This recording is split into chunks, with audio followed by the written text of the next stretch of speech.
Hello everyone. आज के इस वीडियो में हम लोग रिलेशन फंक्शन का नेक्स्ट क्वेश्चन डिस्कस करेंगे। क्वेश्चन में दिया हुआ है क्या, एक सेट दे रखा है ये, और R be R relation on A defined by x Y belongs to R if and only maximum x Y belongs to 3,4। इसका मतलब ये होता है कि मैक्सिमम एक्स वाई की वैल्यू जो है या तो एक्स होगा या तो वाई है। एक्स कब होगा, जब एक्स बड़ा हो या वाई से बराबर हो, ठीक है। और वाई कब होगा, जब वाई बड़ा हो एक्स से। याद समझ में आ गया। जनरली स्टूडेंट्स को ये डाउट आता है कि यहाँ पर इक्वलिटी का साइन कैसे आ सकता है। तो मेरा जवाब ये है कि जैसे कि मैं तुमसे पूछता हूँ कि मैक्सिमम 2,2 में से क्या आंसर होगा इसका। इसका आंसर 2 होगा। क्यों? क्योंकि 2 को मैं ग्रेटर इक्वल टू 2 लिख सकता हूँ। भले ही यहाँ पर इनइक्वलिटी का साइन होल्ड नहीं कर रहा, लेकिन यहाँ पर इक्वलिटी का भी साइन लिखा हुआ है ना, इसलिए आपका ये सही है। आ रही बस में, इसका मतलब कि यहाँ पर इक्वलिटी का साइन आएगा। यहाँ तक समझ में आ गया। अब उसने जो आर एक रिलेशन आपको जो डिफाइन किया गया है, वो आपको इस रिलेशन के अंदर जो एलिमेंट्स आपका होगा वो एक्स वाई का पेयर होगा, such that X Y belongs to A. ठीक है। एंड मैक्सिमम एक्स वाई की जो वैल्यू है या तो 3 हो सकता है या तो 4 हो सकता है कि नहीं? बिल्कुल। तो मान लेते हैं इफ अगर x बड़ा है या बराबर है 22 से, तो अगर x बड़ा है तो आपका x की वैल्यू या तो 3 हो सकता है या फिर x की वैल्यू 4 हो सकता है।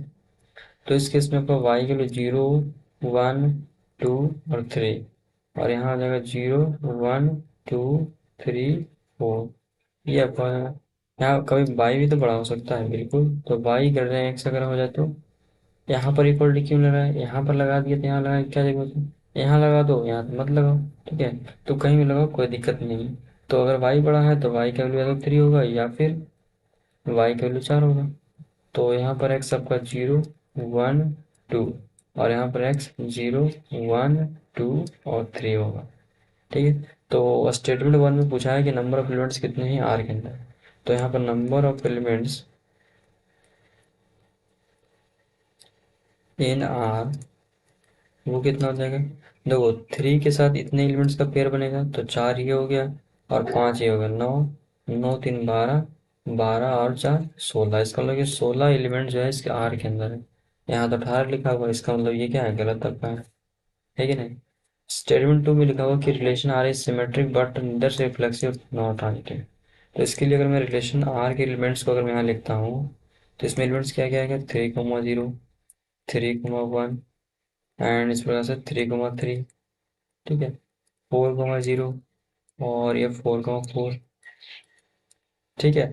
अब देखो इसका अपोजिट भी होगा। यहाँ पर 3,0 है तो 0,3 भी आएगा, तो यहाँ पर 0,3, और ये पर 2,3 आपका यहाँ से आ जाएगा, 0,4 से आपका 3,4 तक जाएगा। ठीक है। तो उसने क्या बोला कि रिलेशन आर क्या है, सिमेट्रिक है। तो बिल्कुल सही बोला। क्यों सिमेट्रिक? क्यों? क्योंकि जो एलिमेंट्स आपका ऊपर प्रेजेंट है उसका अपोजिट नीचे प्रेजेंट है। यहाँ पर 3,3 है तो यहाँ पर 3,3 है ही नहीं, लेकिन 3,3 तो एक दूसरे का अपोजिट खुद ही होता है, इसलिए। तो यहाँ देखो 3,0 है तो यहाँ पर 0,3 आपका है, सारे के सारे अपोजिट टर्म्स यहाँ प्रेजेंट आपका है। ठीक है। इसलिए आपका ये सिमेट्रिक आपका होगा। लेकिन ये रिफ्लेक्सिव तो नहीं है। क्यों? रिफ्लेक्सिव का कंडीशन क्या है कि हर एलिमेंट्स का जो है सेम एलिमेंट्स का एक पेयर तो प्रेजेंट होना ही चाहिए। लेकिन क्या इसके अंदर 0,0 है नहीं है, इसका मतलब रिफ्लेक्सिव नहीं होगा, सिंपल। अब ट्रांजिटिव की बात करते हैं। तो ट्रांजिटिव के लिए हमें क्या करना पड़ेगा, चेक करना पड़ेगा।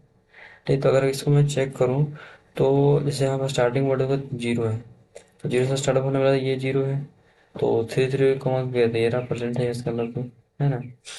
उसी प्रकार से अगर आप चेक करोगे ना, तो ये एलिमेंट अगर आप जब चेक करोगे तो यहाँ देखो 3 है ना। तो यहाँ 3 है, तो इसका मतलब 0,0% होना चाहिए ट्रांजिटिव के लिए, है ना। लेकिन यहाँ 0,0% आपकी है ही नहीं, इसका मतलब ट्रांजिटिव ही आपका नहीं होगा। इसका मतलब ये है कि स्टेटमेंट 2 क्या आपका सही है। तो सी ऑप्शन आपका सही होता है। ठीक है। तो आई होप आपको ये वीडियो सोल्यूशन पसंद आया हो।